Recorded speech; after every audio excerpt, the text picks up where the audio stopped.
Hello viewers, I'm Dr. Margaret Makanyengo of Dual Podcast. Welcome back, and I hope we enjoyed our holidays and still Happy New Year, given that the year is still new. So today we are going to continue with our interviews. As you know, we had some exciting discussions last year. Dual Podcast interviews a variety of people from different sections and different specialities or experiences. And we discuss so many things affecting the society, from health, from finance, from relationships, and even music and anything that affects us. Now, today is one such day that we have a visitor who was already here, but she had promised to come back and give us more information, and she's still going to introduce herself. So, Bernadette, I'm already introducing you before you introduce yourself, but tell us more about yourself and what you do. Can I talk? Yeah. Okay. Good afternoon. I am Bernadette Mwikali, a financial advisor.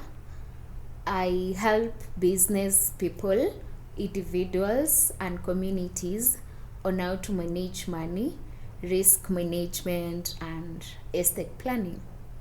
Wow, I heard you say manage money. That is very important. We've just been in a heavy holiday. I've heard some people say they don't have money. Tell us about managing money during festive seasons. Okay, for managing money during festive season, anything to do with money, you have to plan for it. So since we all know that during festive seasons, we tend to overspend, so you should plan for it earlier on. Let's say right now it's January. People are starting to make their goals, to plan their goals. As you write down your goals, remember to indicate the financial goals. Bearing in mind that December you'll have to overspend. So the money that you'll spend during December, you should start planning for it right now. Like set a goal. If you spend in December, let's say 20K or 30K, set a goal that every month maybe you'll be saving 2K or 1K. So come December, you won't overspend or use more money. So in December, you'll have a lot to spend on. So Bernadette, I hear you saying that this is something we have to start as early as now. Yeah. Do you realize that now there are people struggling for fees? They're not even thinking about December. How do we handle that? Okay. Because it looks so early. Is it too early to start planning? It's not really early to start planning, and you start small with whatever you have. In savings, we always say that you should use the budget rule, that is the 50-30-20 rule. But then, since in this situation, you are being overwhelmed by bills, just start with the small that you have. If you have that 1K, spare that 500 bob or 200 bob. In February, you won't have many bills. So in February, you can increase your deposit. You can deposit and save more to compensate for January, the little that you saved. So Bernadette, You're saying that you're not just talking about people earning hundreds of thousands of shillings. Yeah. You're talking about people earning even 5,000, 10,000.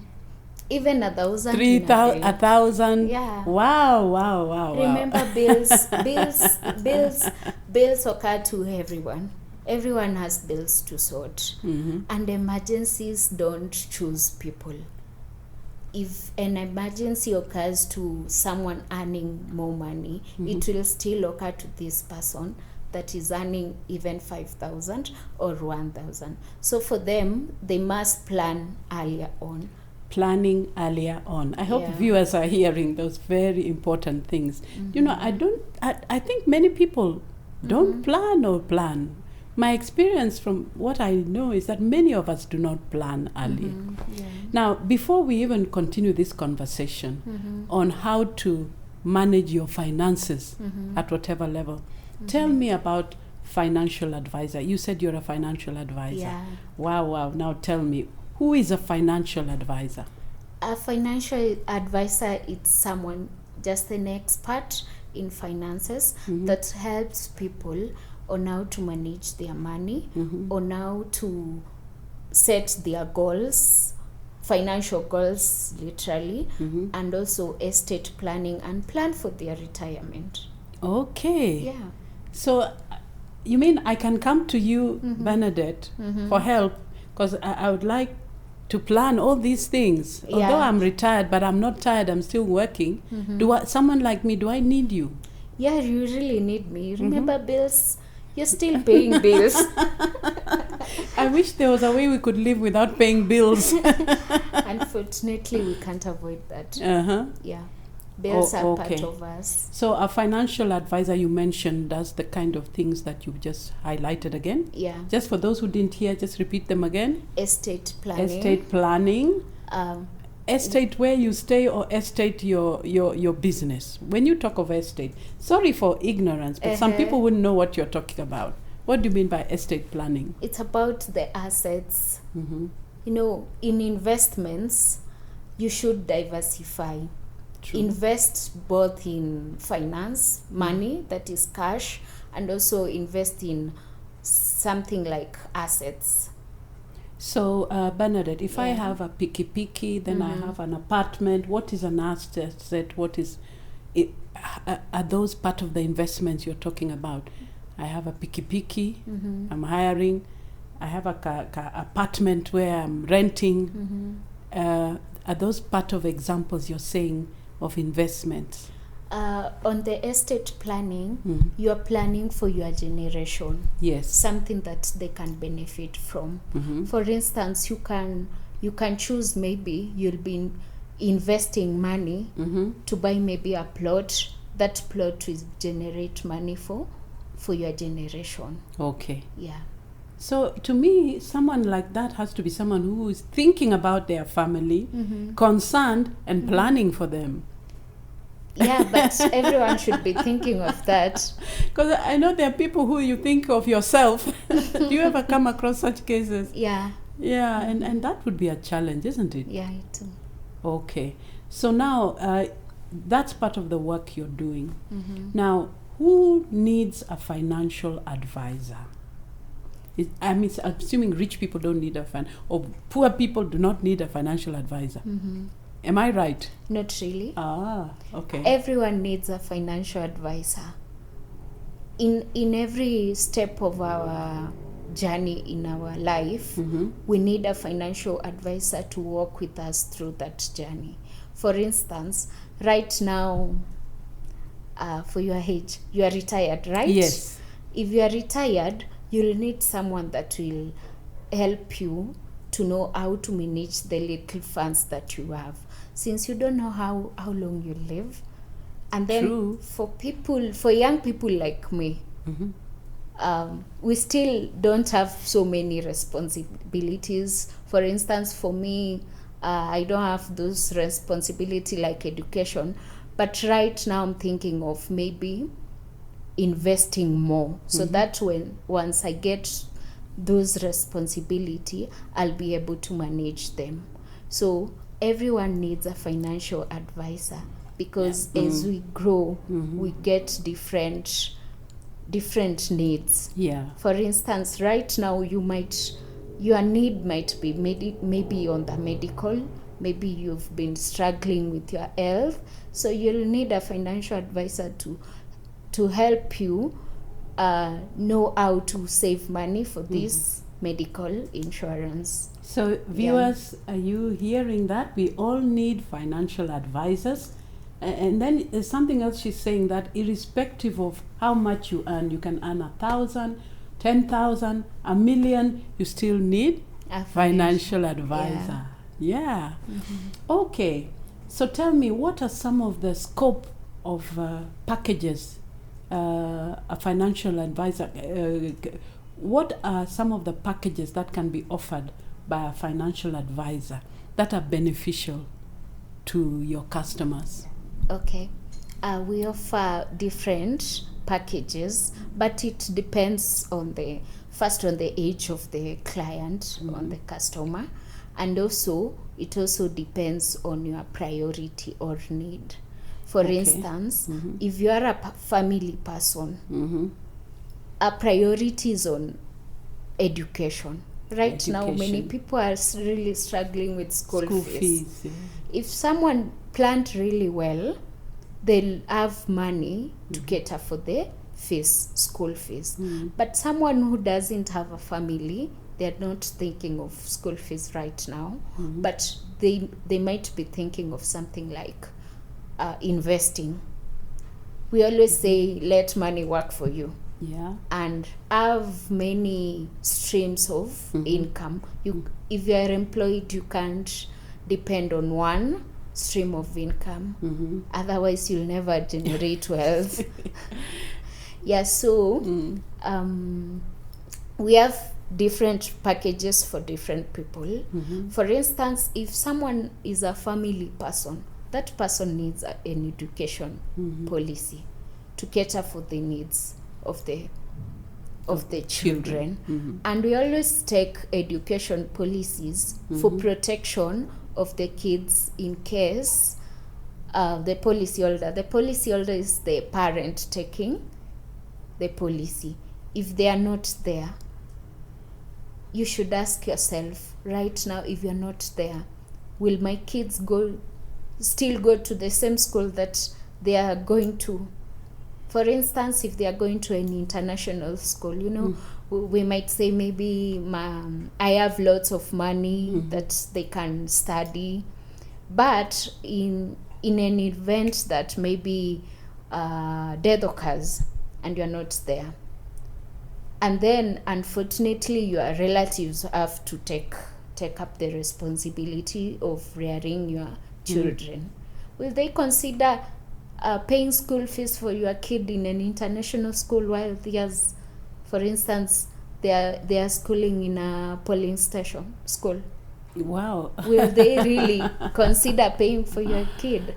In many cases, I find when a parent dies, then relatives come together to changa pesa for the funeral, and in some cases, money is raised, and sometimes a lot of money is raised, but it end up going on the coffin and the celebrations and all that. Yeah.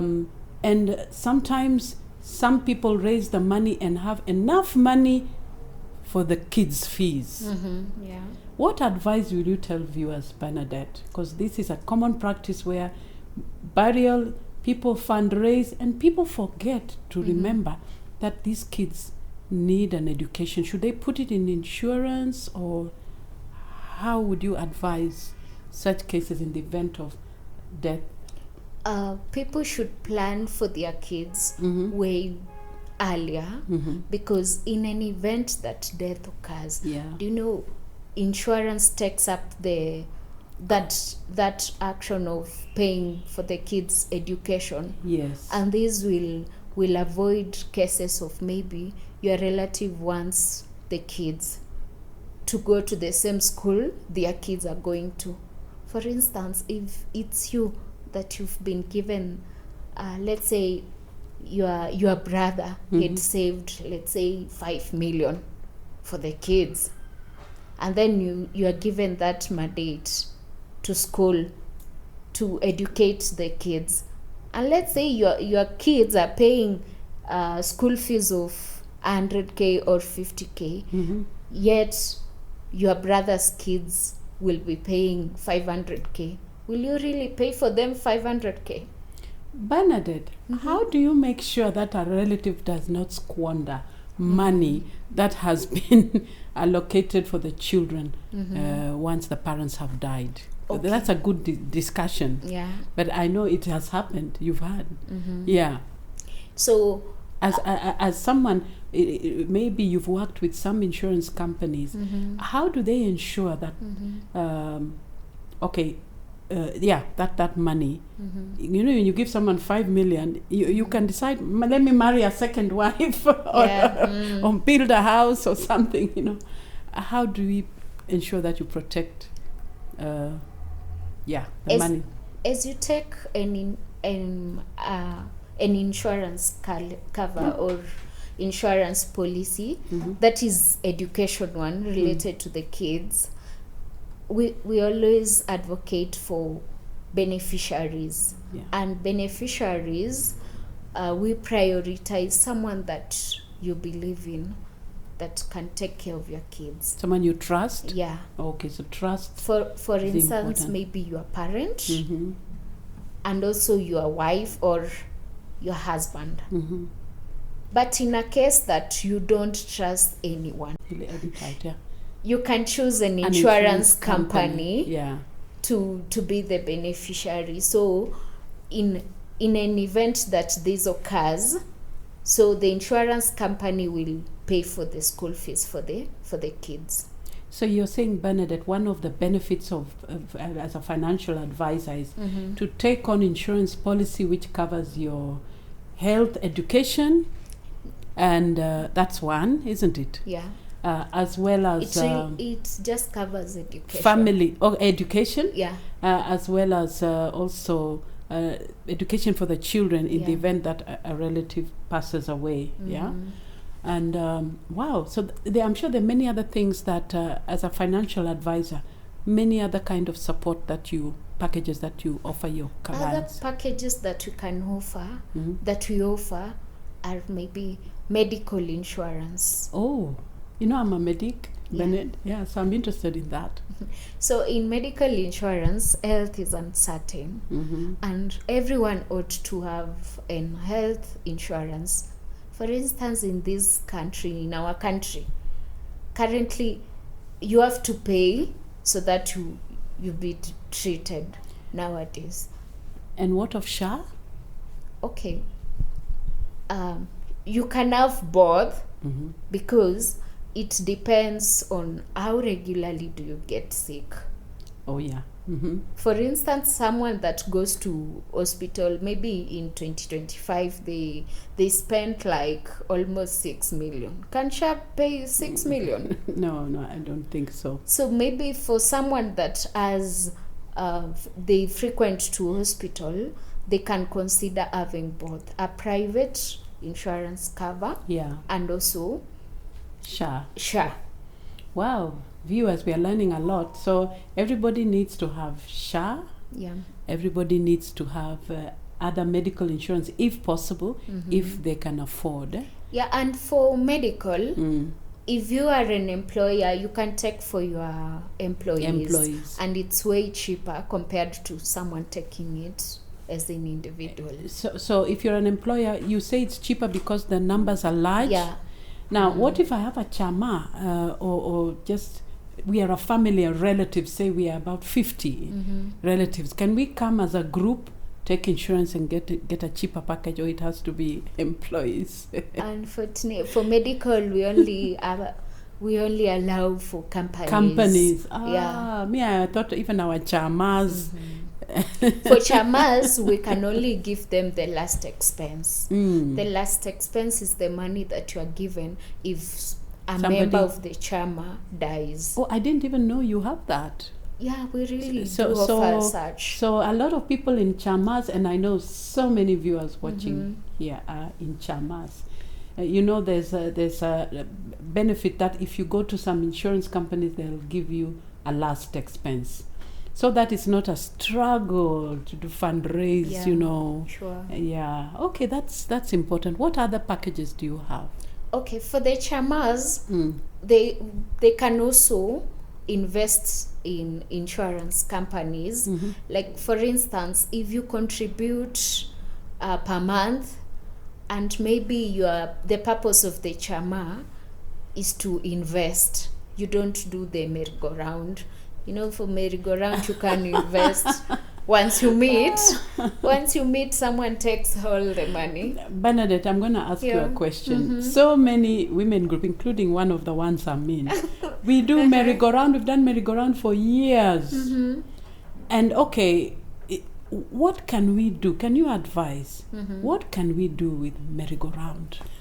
Merry- Because apart from just you eat a lot when you go to somebody's house. That eating is superb. I look forward to it. Mm-hmm. Then we contribute, then some extra money, and you may take a loan. Mm-hmm. And when you take a loan, the interest is supposed to build the account for the group. Mm-hmm. But that's all. Mm-hmm. But advice, what can we do with the monies? Because so many people watching are in chamas. Okay, for chamas, it depends on the purpose of the chama.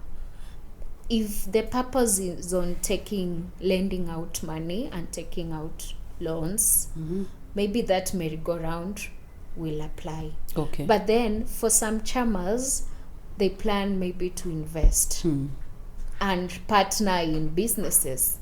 So if you are contributing money in chamas for investments, you can open something like money market fund. Oh, okay. So that your money may grow. There's no need of contributing, let's say 5K each month, and at the end of the year you are given the 60K, and investing in something else would have given you 61,000 or 62,000. Wow.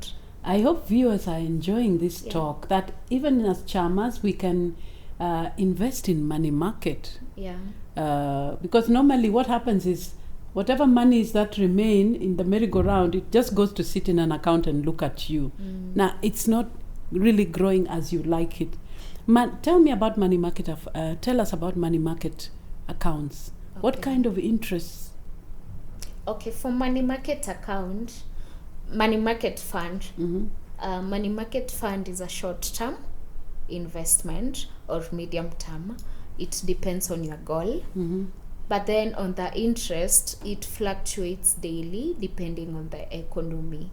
So for this one, your money grows every day, because if you've saved, let's say 1,000 bob, and the interest today was, let's say 13%, but 13% is annual. That's 13% for 12 months. So that means in 1 month it comes to about 13 divided by 12, it's about 1.1. Yeah. So for that day your money will earn, let's say 2 bob or 3 bob.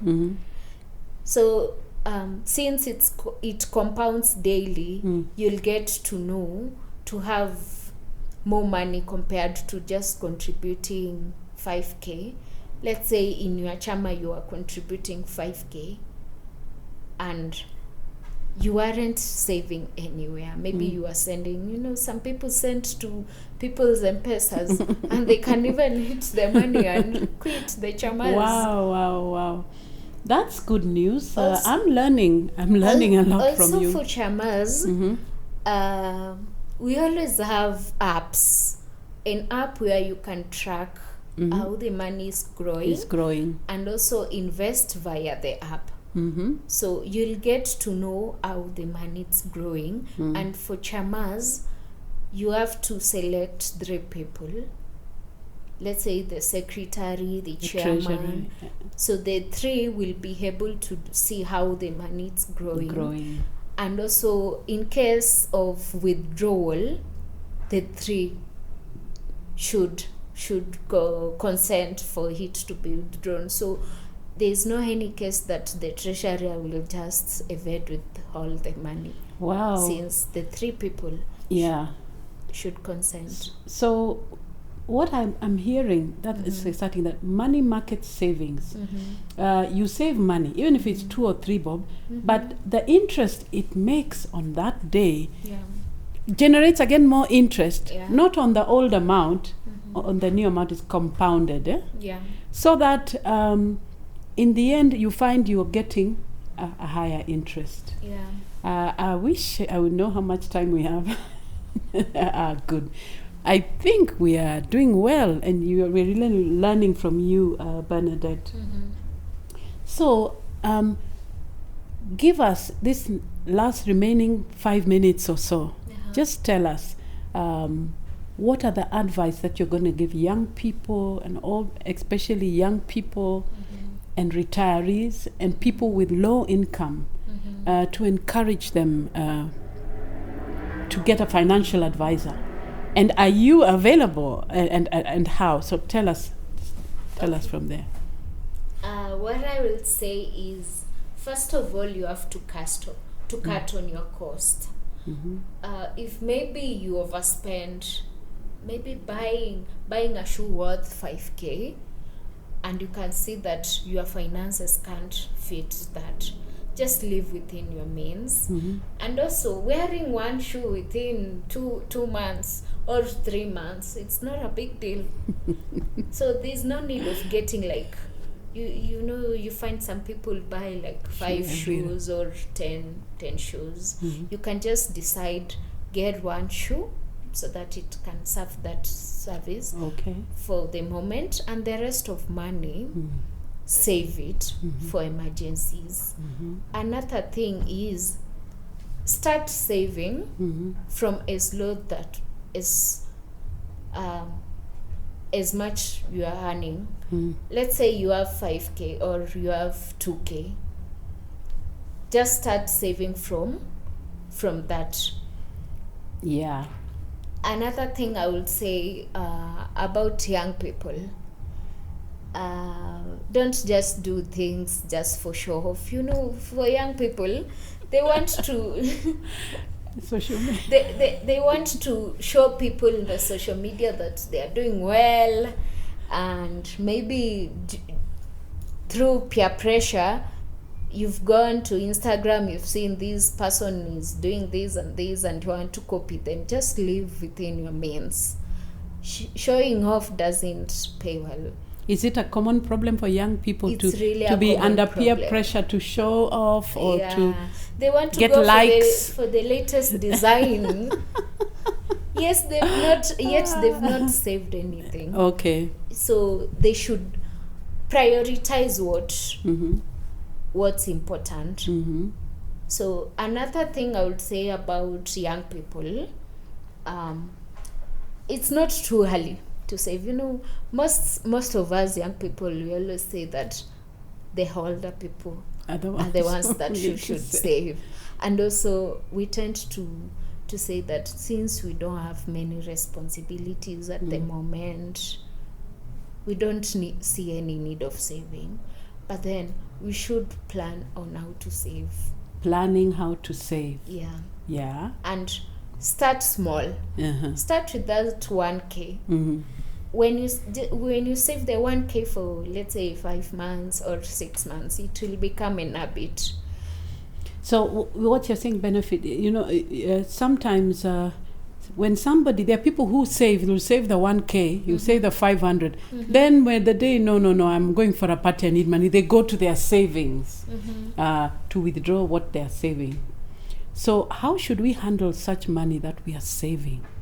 Do we put it knowing that we can go back to that account anytime we need it, or do we try to forget about it, forget about it as if it doesn't exist? Okay, I would say just save and forget about it. Okay. And if you have to access that money, let whatever you're going to do with the money be meaningful. All right. Let's say, you can access that money if, for instance, you get a health issue. Emergency, and you don't have anywhere else that you can access money. So at least for that one, it's understandable. Okay. But don't just go for entertainment. You want to party, you need to buy whiskey and beer and so money for partying as you do your budget. So Bernadette, are you saying that everybody has to be, whatever they get, do a budget? Yeah. A budget for yourself and a planning for yourself. Yeah, on what you'll be able to save, what you can expend, and any other priorities. Yeah, I would recommend them to use the 50-30%. 50-30-20 rule. 50% is on the expenses. Okay. What are your expenses? Transport. First of all, transport is part of our expenses. And rent. Rent being, that's the hardest. yeah. And also if you have your own house, mortgage comes in there for the expenses. Also food is in the expenditures, and also clothes. What is 50? 50 goes towards 50% goes towards the all expenses. All expenses, monthly and expenses. then the 30% goes to entertainment and fun. That's where it comes in for the people that parties, want to party, social media and such. Yeah, set 30% for parties and also for fun. And then for the 20%, it's now on saving. Saving, you can choose maybe to do an emergency, have an emergency account, and also save for risk. Okay. So viewers, 50, 30, 20 savings. So let us try to stick to that, yeah? Now, concluding remarks, Bernadette. Tell us, maybe you have something to share with the viewers? Because you've taught us so much. It's just so valuable, the information we have learned today. I would say it was nice to have a discussion, and I hope you learn more about whatever we were discussing. I would really appreciate you to indicate the questions that you'd like to handle, you'd like me to handle, and also just like and comment. And how do they get you? I mean, we don't, not many people know financial advisors. Now we know you. How do we get you? Okay, for me, you can get me via my contact, which is 0710882942. Yeah. Also, I'm available physically in Transnational Plaza, first floor. Transnational Plaza, first floor. Yeah. And our last one, if I want to get rich, can I come to you to advise? Everybody wants to get rich. Yeah, of course I deal with such people. And getting rich, it doesn't matter with how much you are earning right now. Even if you're earning 10,000, you can get rich. Just start small. Yeah. So let's note that she's given us a number, and I think we need to conclude and just say thank you, Bernadette, for coming. It's been such an exciting occasion. I have a feeling you're going to come back again. Yes, I will. Yeah. So for anything, thank you, and thank you, viewers, for the attention, and kwaheri. Bye.